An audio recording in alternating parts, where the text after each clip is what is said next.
और देश हित में एक बड़ी खबर आपको बता दें जो इस समय सामने आ रही है। ट्रक ड्राइवर्स की हड़ताल को लेकर एक अहम बैठक बुलाई गई है गृह मंत्रालय में। गृह सचिव थोड़ी ही देर में यह बैठक करेंगे।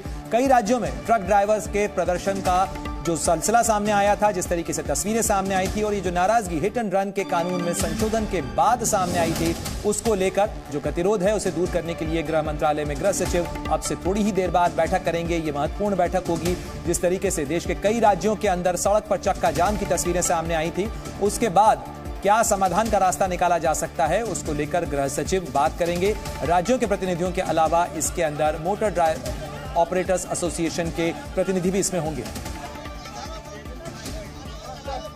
और इस खबर पर ज्यादा जानकारी के लिए सीधे रुख करते हैं। मेरे सहयोगी राहुल मिश्रा हमारे साथ जुड़ गए हैं। राहुल, क्या कुछ जानकारी मिल रही है? जिस तरीके से सड़कों के ऊपर ट्रक ड्राइवर्स की नाराजगी सामने आई थी, सरकार भी इससे वाकिफ है। इस गतिरोध का रास्ता निकालने के लिए क्या उपाय? देखिए, एक बीच का रास्ता निकालने की यहाँ पर कोशिश की जा रही है और यही कारण है कि गृह सचिव ने ये बैठक बुलाई है ताकि 7 बजे ये बैठक शुरू होगी।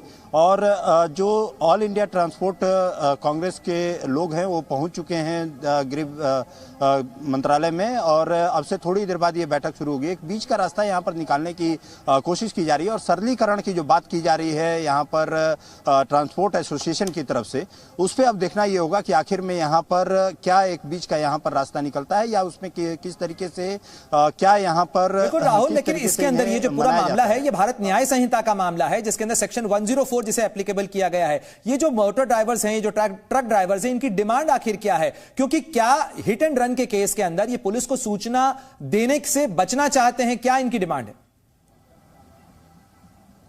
देखिए, इसको पूरे के पूरे समझना होगा। पहले क्या प्रावधान था इसमें कि यदि आप हिट एंड रन करते हैं और आप यदि किसी तरीके से इसका इतला नहीं करते हैं तो आपको 2 साल का प्रावधान था। लेकिन अब इसको संशोधन करके अब इसमें 10 साल का प्रावधान यहाँ पर जुर्माने के साथ में 10 साल का प्रावधान यहाँ पर कर दिया गया है। जो ये ट्रांसपोर्ट एसोसिएशन है, ट्रांसपोर्ट एसोसिएशन की तरफ से कहा जा रहा है कि यदि हिट एंड रन करने के बाद वो बिल्कुल जाहिर तौर पर बहुत सारी ऐसी पेचीदगियां हैं जिन पर समझाने की कोशिश भी होगी, समाधान का रास्ता निकालने की कोशिश भी होगी। राहुल मिश्रा, बहुत बहुत शुक्रिया आपका तमाम जानकारी के लिए। आप नजर बनाए रखें। इस खबर से जुड़ा जो भी अपडेट होगा सबसे पहले आपको जी न्यूज पे देंगे। और चलिए आगे बढ़ते हुए एक और बड़ी खबर आपको बता दें जो कि आम चुनाव से पहले सीएए के मामले को लेकर दिए गए बड़े फैसले से जुड़ी है। सूत्रों के हवाले से मिल रही जानकारी के मुताबिक सीएए पर अधिसूचना जारी हो सकती है, यानी नागरिकता संशोधन अधिनियम, जिसको लेकर काफी सियासी तूफान भी उठा था, उसको लेकर लगातार सवाल भी खड़े होते रहे।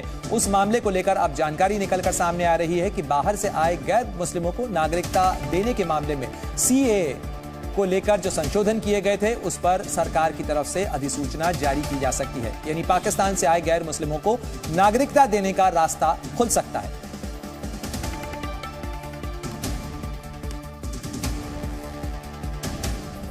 और देश हित में फिलहाल मेरे साथ इतना ही। बुलेटिन में फिलहाल रुक रहे हैं बस एक छोटे से ब्रेक के लिए, लेकिन ब्रेक के बाद लौटेंगे तो आपको दिखाएंगे बात पते की।